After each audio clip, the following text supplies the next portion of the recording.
Most unusual dog breeds.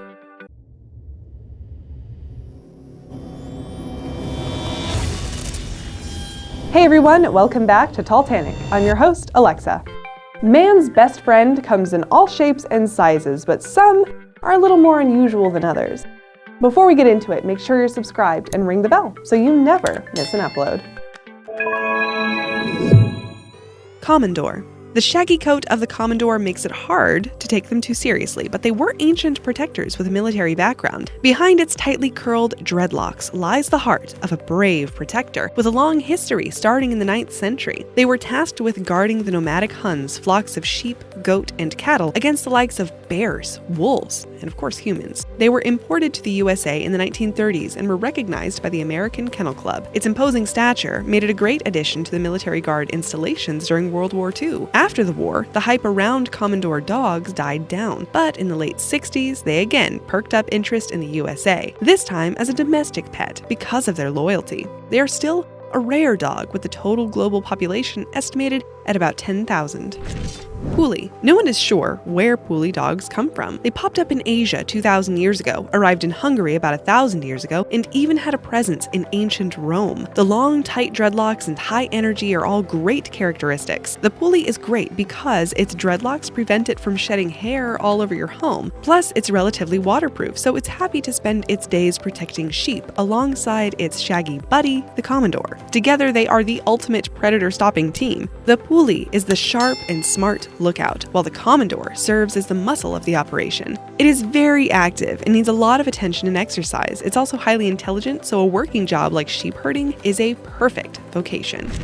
Azawakh. The Azawakh is a gentle giant originating in Sahara and sub-Saharan Africa, bred by the Tuareg, Fula, and various other nomadic people of the region. It was used as a guard dog with a knack for hunting hare and gazelle. It can reach speeds of up to 40 miles an hour, that's 64 kilometers an hour. The Azawakh is a pack animal, and you can see this in its pack hunting methods. As a guard dog, when one pack member senses danger, it barks to alert the others, and together they rally under the alpha dog's lead to fight off a predator. It has a short, fine coat that comes in many colors and combinations and stands about 25 inches tall. It's known for being deeply affectionate and loyal, even known for feigning the status of a lapdog. Bedlington Terrier. Mary had a little lamb, or was it a Bedlington Terrier, because this little pooch bears an uncanny resemblance to a sheep.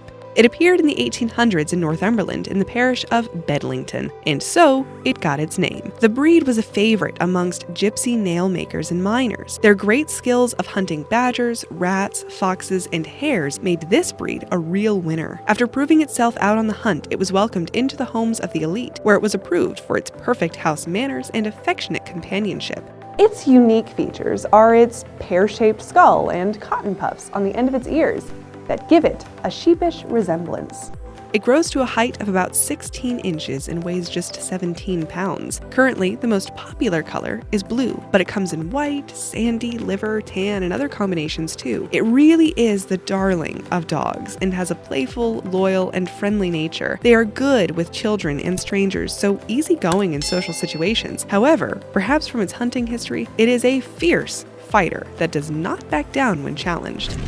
Xoloitzcuintli. The Xolo is one of the earliest dogs we still know of and was worshipped during the Aztec period. According to Aztec mythology, a dog was made by the god Xolotl from a sliver of the bone of life, the bone used to create all of mankind. Xolotl gifted the dog to man on the condition man guards it with his life. In exchange, the dog would guide man through the world of death. They are sweet companions, loyal to a fault, and mellow in temperament, not what you'd expect from a little dog. However, they only reach emotional maturity at age 2, and before that, they are known for causing a ruckus with their barking, high energy, and chewing. They are a healthy breed, as they were not inbred like other purebreds, but because they're hairless, if you get one, you're signing up for a lifetime of sunscreen, moisturizing, and baths for your little hound dog. Borzoi. Since the Middle Ages, the Borzoi has been a feature in Russian history. They were a hunting dog and were a great symbol of wealth and power of the Russian aristocracy, who regularly held wolf hunts, which were grand affairs. Trainloads of dogs and horses, serf, and nobility lined up to catch a wolf. The Borzoi was trained to hold the wolf until the huntsman arrived to bind it. During the Russian Revolution, the population took a dive as the dogs were wiped out because they symbolized Russian rulers. Only a few Borzois remained, as they had been gifted to foreign dignitaries. It was with these few dogs that the bloodline was saved and eventually reestablished. In America, it's known as the Russian Wolfhound. It is a beautifully tempered breed with a fun-loving and energetic playfulness, but also a very gentle and calm nature to balance it out, and is a great companion. The Catahoula leopard dog. The Catahoula leopard dog is believed to be one of the longest surviving breeds in North America. Native American people used them for their brilliant hunting ability. They're even able to climb trees to chase prey. Their reputation as brilliant hunters got them the pound seat when it came to celebrity owners like Teddy Roosevelt and Jim Bowie, who kept the breed for hunts. They are loaded with the natural energy of a working dog and are ready for service work like herding or police work. If they do get a lot of exercise, they can be a great option for a pet too. Affenpinscher. Picture an Ewok and a terrier's baby, and you have the Affenpinscher. This fearless, mustached little devil really lives up to its name. It stands less than a foot tall, but is a plucky character that is known to be a dog you don't train. He's more like a human. You have to befriend him. They have the cutest wire-haired coat that gives them a constant smart casual look. Their coat comes in a variety of colors. In some dogs, they are known as monkey dogs. But one thing is for sure, an Affenpinscher by any other name would be just as cute. Neapolitan Mastiff. When you get a Neapolitan Mastiff, you get a lot of dog for your buck. These giant hounds reach a whopping 2.5 feet tall and weigh 150 pounds. So, if size matters, the Neapolitan Mastiff is for you. They were bred to fight beside the Roman legions.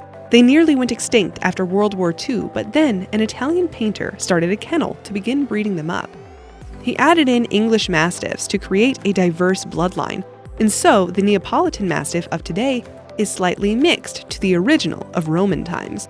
They rarely bark, so are known for stealth mode when creeping up to an intruder before they strike. They are great with families, if socialized from a young age. Mudi. This loyal, intelligent, and active canine friend can live for up to 14 years and is a great option of dog to own as they have so much going for them. They're highly intelligent, very alert, agile, and versatile.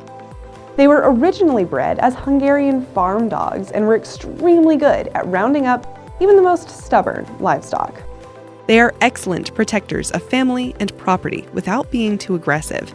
It's believed the Mudi breed comes from a cross between Puli, Pumi, and German Spitz breeds and have been around since the 19th century. There are not too many of these dogs around anymore, with most of them living in Finland and Hungary. They make incredible search and rescue dogs, though. Rottweiler. Meet Skye, the Rottweiler, one of the most unique dogs in the world. Her unusual patterns are caused by a condition called vitiligo, which is quite common in humans too. It's caused when skin, fur, or hair doesn't produce pigment anymore. It's still unclear why this happens, but most science points to genetic and immune system problems. But fear not, it's not painful, and Skye is doing just fine. In some cases, it can be itchy, but there's no known cure for it in dogs, and these dogs aren't suffering with it either.